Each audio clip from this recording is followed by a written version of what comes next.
Beautiful stroke. That is real class from Suzie Bates. Suzie Bates, that is a monster of a shot.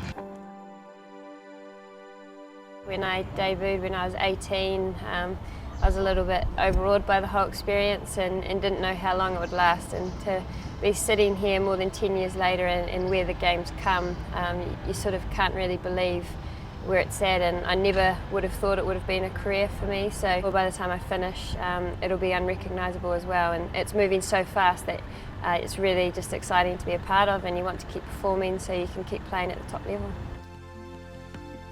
She's one of the most decorated players in the history of the women's game, and not to mention the current ICC ODI and T20 Cricketer of the Year. Inching closer to 200 international caps, New Zealand skipper Suzie Bates has witnessed firsthand the rapid rise of women's cricket over the past few years.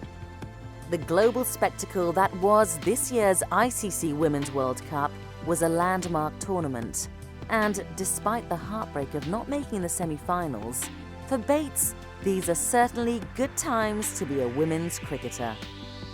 The way the ECB and the ICC promoted the game in England and the way the crowds got behind the game was brilliant, and I think that hurt even more when you didn't make the knockout stages.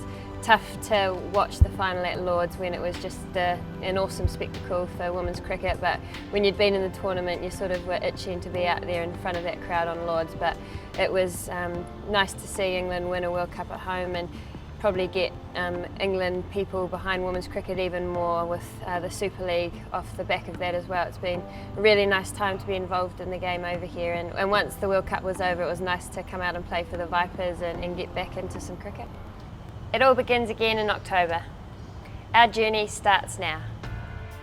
With one World Cup done and dusted, the journey to the next one begins as the ICC Women's Championship takes centre stage. The league event, which sees the top 8 sides doing battle in a multi-year bilateral competition, has done wonders for the women's game.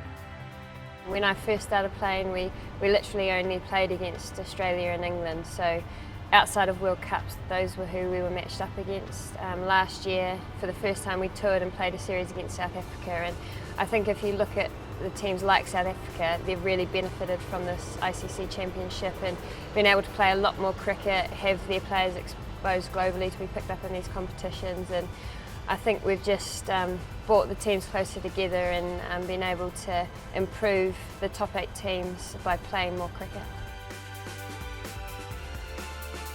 An added bonus for Bates and the White Ferns is that the next World Cup in 2021 will be held in New Zealand.